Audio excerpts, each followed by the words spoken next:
Hello students, एक बार पुनः मैं अपने YouTube channel physics the real life में आपका स्वागत करता हूँ। जैसा कि आप लोग देख पा रहे हैं, पीछे टॉपिक लिखा हुआ है, ये इलास्टिसिटी हम लोग पढ़ रहे थे और इलास्टिसिटी में हम लोगों को फुल लोडेड बीम पढ़ना था। ठीक, हाफ लोडेड बीम पीछे हम लोगों ने हाफ लोडेड बीम या कैंटिलीवर हम लोगों ने पीछे डिस्कस कर रखा है, क्या होता है, कैसे कैलकुलेशन किया जाता है डिप्रेशन का। यहाँ पे क्या है, हम लोग का फुल लोडेड बीम है, या इसी को हम लोग क्या बोलते हैं, बीम सपोर्टेड एट एंड्स, यानी कि दोनों एंड्स पे बीम सपोर्टेड होगी और बीच में लोड लटकाया गया होगा। ठीक, या वेट जो होगा वो बीच में लटकाया गया होगा। अब इस केस में फिर से हमको क्या निकालना होता है, बीम का डिप्रेशन निकालना होता है, बीम डिप्रेस्ड कितनी हुई। या कह सकते हैं कि इसको मैं बनाऊंगा तो ज़्यादा आप लोग क्लियर हो जाएगा चीज़ें। तो अपने नेक्स्ट पेज पे चल रहा हूँ। देखिए यहाँ पे हम लोग क्या पढ़ने जा रहे हैं, टॉपिक में लिख दे रहा हूँ।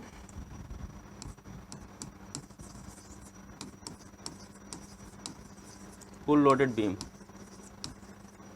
ठीक, और फुल लोडेड बीम में भी देखिए, जैसे हमने कैंटिलीवर में डिस्कस किया हुआ था, दो केसेस होते हैं। पहले केस में क्या होता है कि जब कैंटिलीवर होता है या बीम जो होती है उसका मास इफेक्टिव नहीं होता, यानी कि उसका जो वेट होगा वो इफेक्टिव नहीं होगा। ठीक, फुल लोडेड बीम में भी हम लोग दो केसेस डिस्कस करेंगे। पहला केस यही होगा कि जिसमें बीम का जो वेट होगा, सेल्फ वेट, वो इफेक्टिव नहीं होगा। ठीक, दूसरा केस जब डिस्कस करेंगे तो उसमें क्या होगा, जो बीम होगी उसका सेल्फ वेट इफेक्टिव होगा। ठीक, तो यहाँ पर भी दो केसेस डिस्कस करने हैं। तो चलते हैं, पहले हम लोग कौन सा केस डिस्कस करेंगे, पहला वाला जिसमें क्या है,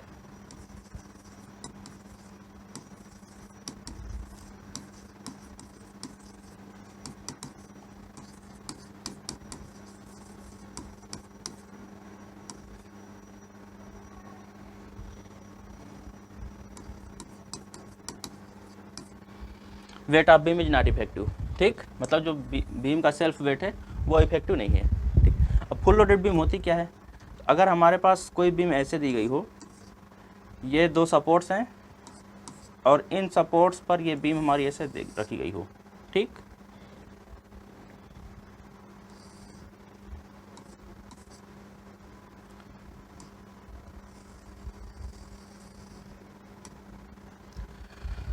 बीच में जो हमारा पार्ट है, बिल्कुल सेंट्रल पार्ट में हमारा वेट डब्लू लटकाया गया हो, इसको हम लोग बोलते हैं फुल लोडेड बीम। ठीक, या फिर कह सकते हैं इसको beam supported eight ends and loaded in between. ठीक, या मिडल पॉइंट, इसको ऐसे बोला जाता है। अब इसमें देखिए, इसमें भी हम लोगों को निकालना क्या होता है, जनरली होता क्या है कि ये जो हमारा लास्ट एंड्स हैं, जैसे मैं इनको मान लेता हूँ, इनको ए पॉइंट कह देता हूँ, इस पॉइंट को बी कह देता हूँ। ए और बी पॉइंट्स जो है वो ऊपर की तरफ उठे हुए हैं। ठीक, तो इसका एलिवेशन होता है। लेकिन एक्चुअल में हम लोग निकालेंगे क्या, ये जितना इस लेवल से, यहाँ पे ध्यान दीजिएगा, इस लेवल से ये कितना ऊपर गया। ठीक, मतलब ये कुल मिलाकर के हम लोग क्या निकाल रहे हैं, यहाँ से हम लोग कह सकते हैं कि ये इस लेवल से एलिवेशन है। लेकिन अगर देखें तो बी के रेस्पेक्ट में अगर हम बात करेंगे, बी के रेस्पेक्ट में, तो ये क्या है, बीम इतनी डिप्रेस्ड हुई है। ठीक, सेंट्रल पार्ट बीम का इतना डिप्रेस्ड हुआ है। तो हम डिप्रेशन ही निकालने जा रहे हैं, डिप्रेशन का ही एक्सप्रेशन निकालेंगे। और कैलकुलेशन करने का पूरा तरीका कैसे होगा, कैंटिलीवर की तरह ही होगा, ध्यान दीजिएगा। अब इसके लिए करेंगे क्या हम लोग, तो देखिए कुछ एजम्पशंस हैं जिसको मैं मान लेता हूँ। यहीं पे इस पूरे बीम की जो लेंथ थी या लेंथ है, जो इनिशियल लेंथ है वो एल है। ठीक, अब इस एल लेंथ पर वेट कितना लटकाया गया, डब्लू। चूँकि दो सपोर्ट्स हैं इसमें, तो ये डब्लू वेट जो है दो पार्ट में डिस्ट्रीब्यूट हो जाएगा। ठीक, यानी कि इसका जो इफेक्टिव होगा वो यहाँ पे क्या वर्क करेगा, पॉइंट ए पर ऊपर की तरफ W/2 वर्क करेगा, और इसी तरह से पॉइंट बी पर ऊपर की तरफ W/2 वर्क करेगा। मतलब इसको हम ये कह सकते हैं कि हम बीच में वेट W ना लटका करके, अगर ऐसा मान लें कि W2 फोर्स ऊपर लगाया गया है यहाँ पर और W2 फोर्स ऊपर लगाया गया है यहाँ पे, और बीम को ऐसे बीच में डिप्रेस किया जा रहा है, बीच में बीम झुक रही है, तो भी ये सही होगा। ठीक, यही कंडीशन में जो करके चलूँगा आगे। अब देखिए इसमें W/2 ऊपर चल रहा है। अब इसको सॉल्व करने के लिए, इसका डिप्रेशन निकालने के लिए हम लोग करेंगे क्या, जस्ट कैंटिलीवर वाला ही पूरा प्रोसेस हमको फॉलो करना है। ठीक, अब उसमें करने के लिए हम लोग करेंगे क्या कि इसका आधा पार्ट ले लेंगे, इस बीम का आधा पार्ट। तो इसको मैं अलग से बना रहा हूँ फिर से, ताकि आप लोगों को चीज़ें क्लियर हो जाए। मैं यहाँ पे बना रहा हूँ हाफ पार्ट, तो ये हमारा कुछ इस तरह से बनेगा।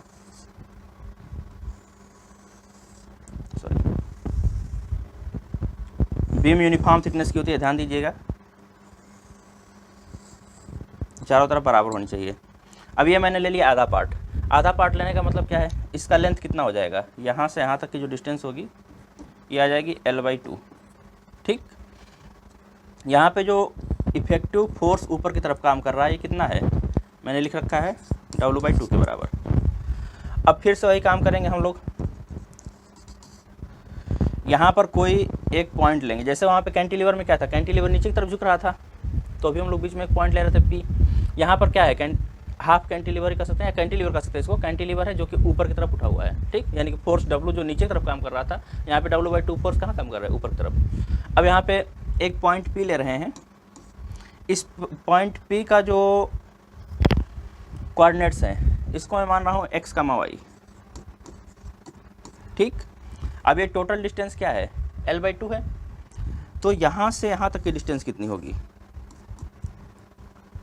ये पूरा यहाँ तक क्या है, ध्यान से देखिएगा, यहाँ से यहाँ तक की जो डिस्टेंस है पॉइंट P की, ये x ली गई है, क्योंकि कोऑर्डिनेट्स मैंने क्या माना है, x, y। पॉइंट कितना ऊपर गया है, ये डिप्रेशन है इसका, तो x, y माना हो तो इस पॉइंट P तक का डिस्टेंस यहाँ से क्या है, x है। और पूरी लेंथ कितनी है, L/2, तो ये लेंथ कितनी हो जाएगी, L/2 माइनस x के बराबर, ठीक है। ये चीज़ ध्यान दीजिएगा। अब इससे हम लोग क्या निकालेंगे, इसका डिप्रेशन, ये बीम कितनी बेंड हो रही है या कितनी डिप्रेस्ड हो रही है, यानी कि हमको डेल्टा निकालना है जो कि y की वैल्यू होगी फाइनली। तो y की वैल्यू हम निकालेंगे, उसको बाद में डेल्टा से रिप्लेस कर देंगे, ठीक।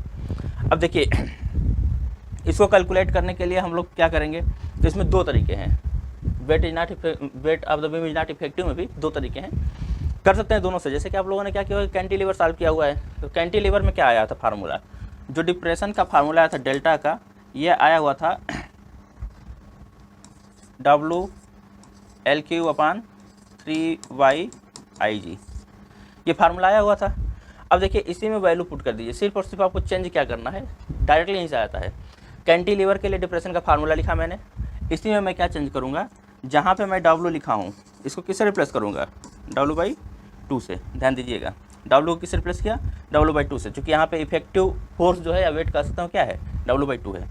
और जो L है इसको मैं रिप्लेस कर देता हूँ L/2 से, ठीक, क्योंकि यहाँ पे जो लेंथ है वो पूरा का पूरा कैंटिलीवर मैंने L लिया हुआ था, यहाँ पे क्या लिया हुआ है, टोटल लेंथ ही L/2 ली गई है, क्योंकि हाफ द बीम लिया गया है यहाँ पे, ठीक। तो L/2 है, तो इसको रिप्लेस कर दीजिए L/2 से, और यही दोनों रिप्लेसमेंट्स इस कैंटिलीवर वाले फार्मूले में पुट कर दीजिए। तो यहाँ पे अगर मैं पुट करूँगा तो क्या आएगा हमारे पास, ध्यान से देखिएगा, डेल्टा की जो वैल्यू आ जाएगी, W की जगह पर मैं क्या रख रहा हूँ, W/2, तो यहाँ जाएगा W/2 इंटू L की जगह पे L/2 का क्यूब, यानी कि L³ अपान 2 × 4 × 8, ठीक, होल टोटल अपान 3YIG, या डेल्टा इज इक्वल टू कितना आ जाएगा, यहाँ से इसको सॉल्व कर दीजिए आप लोग, तो WL के ऊपर आ जाएगा आप लोगों का, अपान ये क्वांटिटी नीचे मल्टीप्लाई हो जाएगी, तो 8 दूना के 16, 16 या 48, 48YIG। ये हमारा सीधे डिप्रेशन का इक्वेशन आ गया, ठीक। मतलब आप लोग सिर्फ और सिर्फ ये दो रिप्लेसमेंट कर करके कैंटिलीवर वाले फार्मूले में और फुल लोडेड बीम के लिए डिप्रेशन का इक्वेशन निकाल सकते हैं आप लोग, समझ लीजिए। तो एक मेथड तो ये हो गया। दूसरा मेथड क्या होगा, जैसे हम लोगों ने कैंटिलीवर सॉल्व किया था वैसे सॉल्व कर लें। तो अब मैं दूसरे मेथड पे चल रहा हूँ, जैसे हम लोगों ने कैंटिलीवर सॉल्व किया हुआ था। तो मैं इस पेज को ऊपर कर रहा हूँ क्योंकि मुझे इस फिगर की ज़रूरत पड़ेगी। मैं यहाँ से स्टार्ट कर रहा हूँ, ठीक, इस फिगर को ध्यान में रखिएगा। इस तरह से भी आप लोग कर सकते हैं, अगर क्वेश्चन बहुत कम नंबर में पूछा गया है, मतलब 1 या 2 नंबर में पूछा गया है शॉर्ट में, तो आप लोग डायरेक्टली ये वैल्यू पुट करके और इसको कर सकते हैं, यही आंसर आएगा, ठीक। डिप्रेशन का फार्मूला जो आता है वही आता है। अब यहाँ पे दूसरा तरीका जो है, मतलब यहाँ पे लिख देता हूँ मैं, सेकेंड मेथड।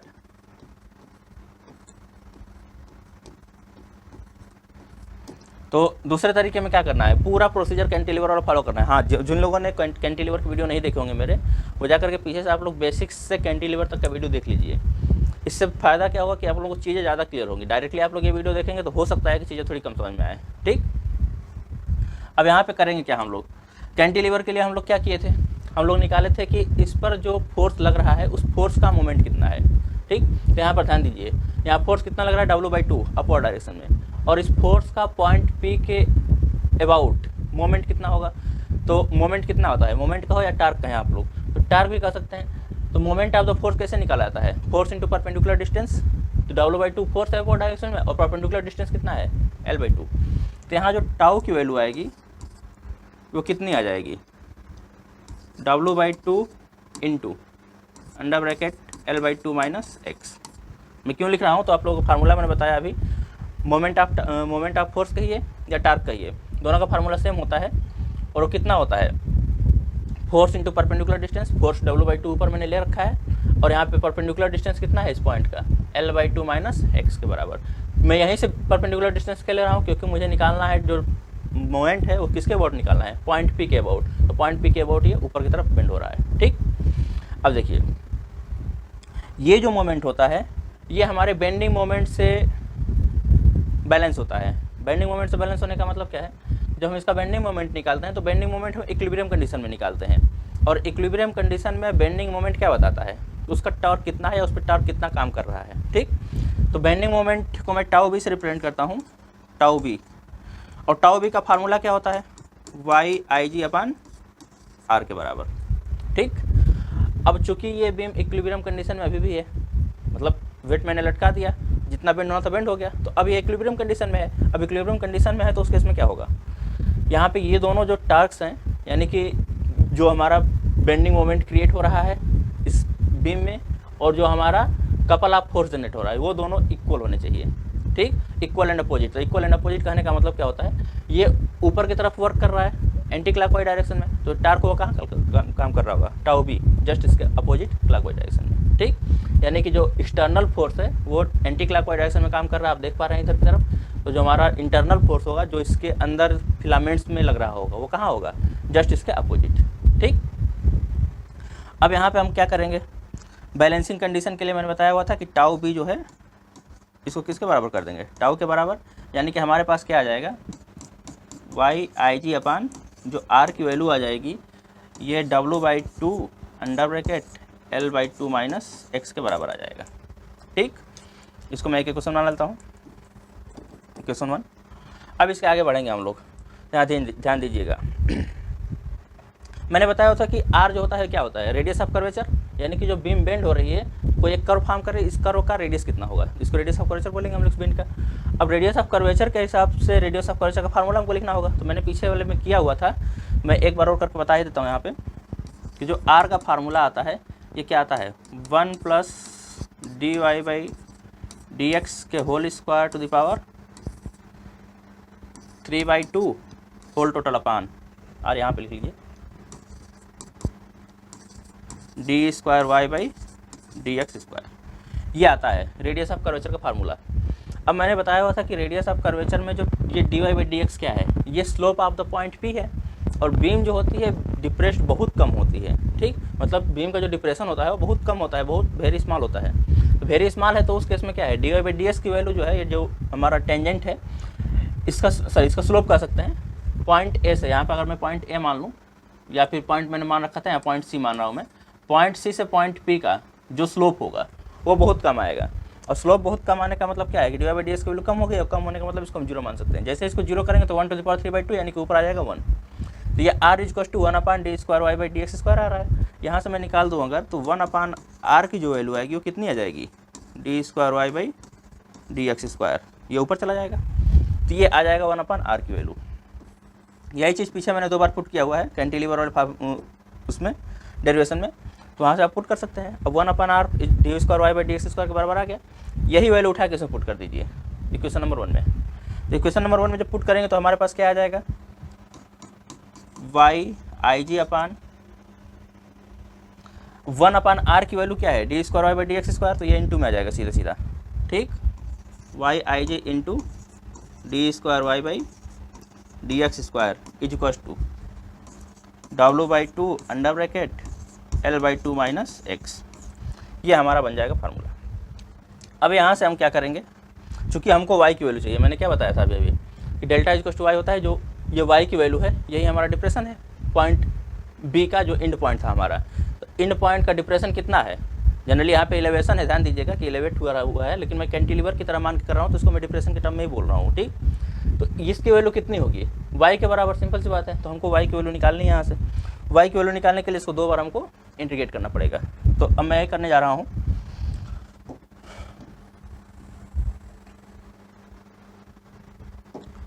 यहाँ पे ध्यान दीजिएगा, YIG को मैं नीचे कर देता हूँ यहाँ पे, तो हमारे पास क्या आ जाएगा, D square Y by D X square is equal to W upon 2y I जी।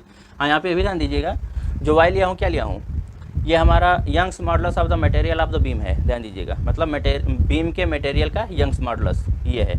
और IG क्या है, IG मैंने बताया हुआ था, ये ज्योमेट्रिकल मोमेंट ऑफ इनर्शिया या एरियल मोमेंट ऑफ इनर्शिया या सेकेंड मोमेंट ऑफ इनर्शिया बोला जाता है, ये है।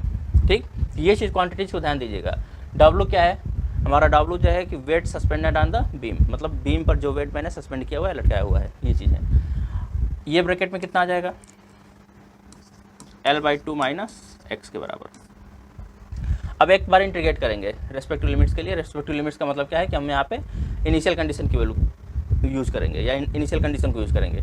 तो एक बार जब आप इंटीग्रेट करेंगे तो क्या आएगा आपके पास, dy by D X is equal to, इधर इंटीग्रेट कर रहे हैं, किसके रेस्पेक्ट में कर रहे हैं, एक्स के रेस्पेक्ट में, इधर करेंगे तो क्या आ जाएगा हमारे पास, डब्लू अपान 2y आई आएगा अंडर ब्रैकेट। यहाँ क्या हो जाएगा, L/2 था तो dx चूँकि इधर लिखा होगा, इंटीग्रेट कर रहे हैं हम, तो यहाँ पे क्या आ जाएगा, Lx/2 माइनस यह क्या हो जाएगा, x²/2, x का x²/2 plus a1 constant of integration. ठीक, अब मैंने शुरुआत में बताया कि जब हम पॉइंट P ले रहे हैं, इसको मुझे थोड़ा सा शिफ्ट करके फिगर दिखाना पड़ेगा आप लोगों को। यहाँ फिगर पे ध्यान दीजिएगा कि मैंने पहले ही बताया था कि जब हम इनिशियल कंडीशन का यूज़ करेंगे तो क्या लेंगे। यहाँ पे हम लोग कर क्या रहे हैं, dy बाई डी एक्स की वैल्यू निकाल रहे हैं, और dy बाई डी एक्स की वैल्यू के लिए इनिशियल कंडीशन क्या बनेगी, अगर हम dy by D x point B की बात करते हैं, एंड पॉइंट की, तो कुछ होगा। बट अगर हम एंड पॉइंट से ना लेकर के ये फिक्स पॉइंट की बात करते हैं, इनिशियल पॉइंट की, तो यहाँ पे dy बाई डी एक्स क्या होगा, 0, यानी कि जो स्लोप है इस बेंडेड बीम का वो क्या होगा, 0 होगा, यानी कि x इक्वल टू 0 जैसे हम ले लेंगे तो x इक्वल टू 0 पर क्या आ जाएगा, जो हमारा स्लोप है dy बाई डी एक्स 0 हो जाएगा। ये हमारा इनिशियल कंडीशन बन जाएगा। इसी को मैं यहाँ अप्लाई करने जा रहा हूँ।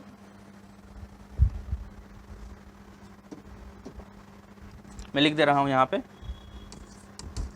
Eight x equal to 0 dy by D X equal to 0। ठीक, अब ये कंडीशन मैं अप्लाई करूँगा तो यहाँ से हमको a1 की वैल्यू मिल जाएगी। तो देखिए यहाँ पे 0 आ जाएगा इज इक्वल टू, ये एज इट इज आएगा w upon 2y I G under bracket 0 minus 0 plus a1। यहाँ से क्या आ जाएगा, a1 इज इक्वल टू 0। ध्यान से देखिए, ये वाला टर्म भी 0, इधर वाला भी 0, a1 बचा, a1 इज इक्वल टू 0 आ जाएगा। यानी कि मैं इसमें से इस क्वांटिटी को हटा सकता हूँ।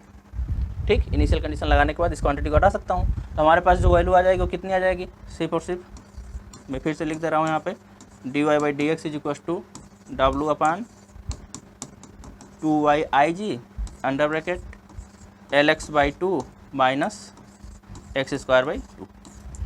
ठीक, अब इसके और आगे बढ़ेंगे तो एक बार और इंटीग्रेट करेंगे और फिर से वही इनिशियल कंडीशन लगाएंगे हम लोग।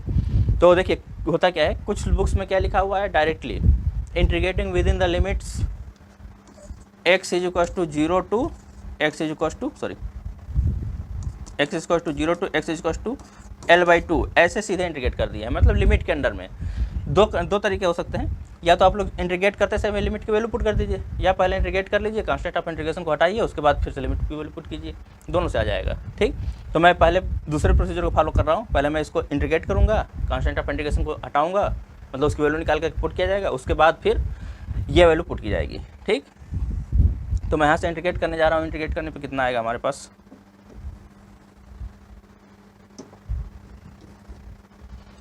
dy बाई डी एक्स को जब इंटीग्रेशन करेंगे तो यहाँ पे y आ जाएगा, y is equal to W upon 2y I G T आएगा। इसके बाद अंडर ब्रैकेट, अब यहाँ पे Lx है, ठीक, x पहले से ही है, x dx का इंटीग्रेशन क्या होगा, x²/2, यानी कि यहाँ x²/2 आएगा, 2 पहले से भी है, तो यहाँ पे क्या आ जाएगा, Lx²/4 माइनस यहाँ क्या है, x²/2 है। अब इसका इंटीग्रेशन करेंगे तो x² का इंटीग्रेशन क्या होगा, x³/3 और अपान 2 पहले सही है, तो 3 2 6, यानी ये आ जाएगा कितना, x³/6। ठीक, ये हमारे क्या आ गई, y की value plus constant of integration a2। अब फिर से हम इनिशियल कंडीशन यहाँ अप्लाई करेंगे। तो देखिए जब हम स्टार्टिंग में जाएंगे, बीम यहाँ पे फिक्स है, कैंटिलीवर चूँकि मानना है, तो बीम क्या होगी, फर्स्ट एंड पे फिक्स होगी, और फिक्स है तो वहाँ पे y की वैल्यू क्या होगी, वहाँ तो बीम डिप्रेस्ड होगी नहीं, तो बीम डिप्रेस नहीं हो रही थी मतलब क्या है, वाई की वैल्यू 0, यानी कि फिर से जो हमारी इनिशियल कंडीशन बनेगी वो क्या बनेगी, at X is equals to 0 Y is equals to 0, ठीक। और यहाँ से हमारा a2 की जो वैल्यू आ जाएगी ये 0 आ जाएगा।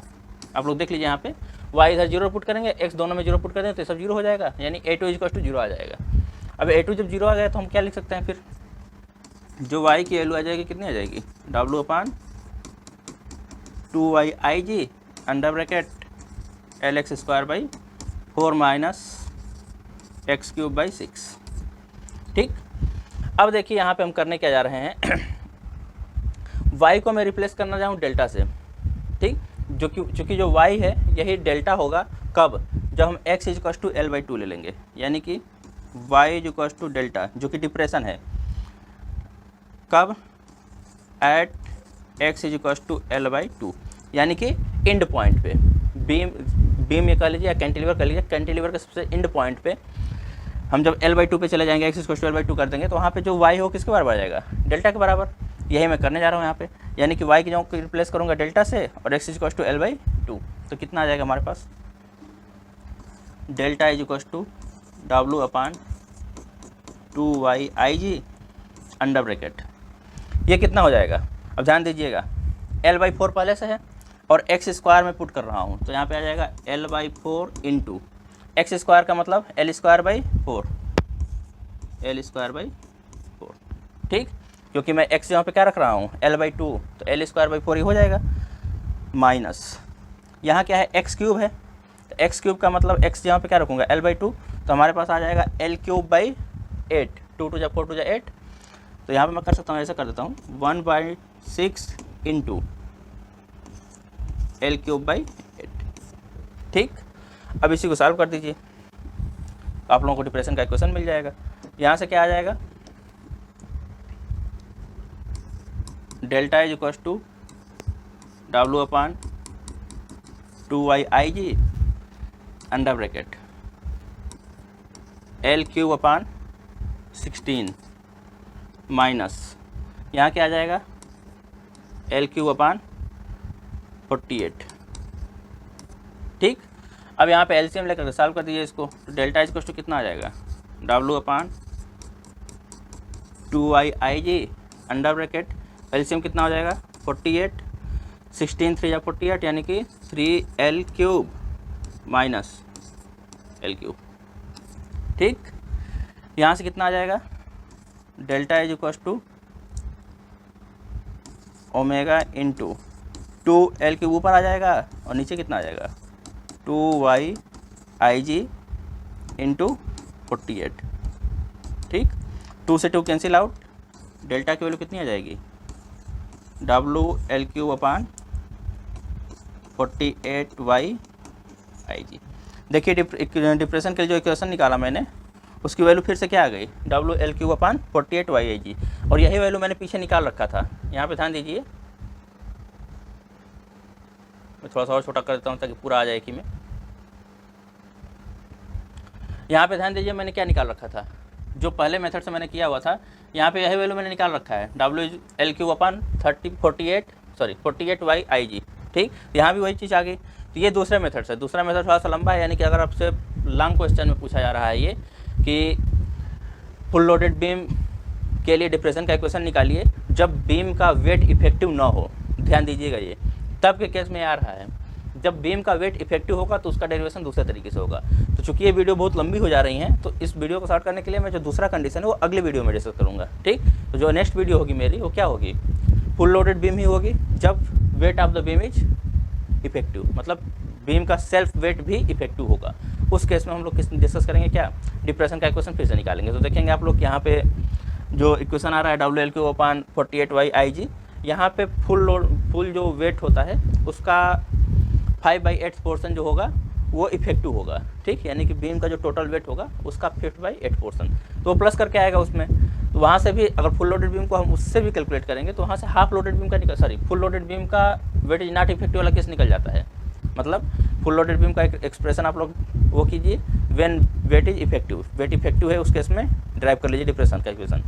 और डिप्रेशन के इक्वेशन में जो डब्ल्यू है इसको 0 पुट कर दीजिए, तो सीधे से आपको क्या मिल जाएगा कि डब्ल्यू जो weight of the effective weight of the cantilever है उसको 0 पुट कर दीजिए। तो effective weight of the cantilever पर जैसे हम 0 पुट करेंगे तो हमको क्या मिल जाएगा, जो बिना वेट इफेक्टिव हुए डिप्रेशन का क्वेश्चन आया है वही क्वेश्चन से मिल जाएगा। ठीक, तो वहाँ से दोनों क्वेश्चन हम निकाल सकते हैं। तीसरी चीज़ निकाल सकते हैं कि सेल्फ वेट के कारण कितना डिप्रेशन होता है, ये भी निकाल सकते हैं। तो इसको हम लोग डिस्कस करेंगे नेक्स्ट लेक्चर में। मिलते हैं फिर नेक्स्ट वीडियो में, तो के लिए धन्यवाद।